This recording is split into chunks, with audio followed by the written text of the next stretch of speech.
আমি আমার আত্মমর্যাদার উপর নির্ভর করে প্রতিজ্ঞা করছি যে আল্লাহ আমাদের দেশের প্রতি কর্তব্য পালন করতে, সর্বদা অপরকে সাহায্য করতে, আমি আমার যথাসাধ্য চেষ্টা করব।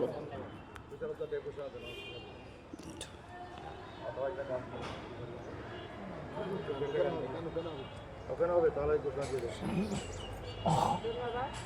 আমাদের আজকের চতুর্থ দিন, আমাদের এখন সেশন নিয়ে আসবেন আমাদের বিজ্ঞ এবং অভিজ্ঞ স্যার সিএল স্যার।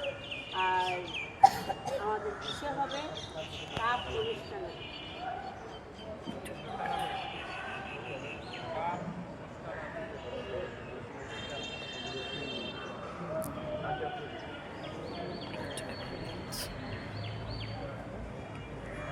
জাতীয় সঙ্গীতের সময় ভিডিও করলে ভালো হতো। এই জায়গার আলোটা এত ভালো লাগছে দেখেন। আপনারা খাতায় লিখে এখন কিন্তু ফাল্গুন মাস, আজকের আমরা এখানে দাঁড়িয়ে গানটা গাচ্ছি, দারুণ একটা ব্যাপার।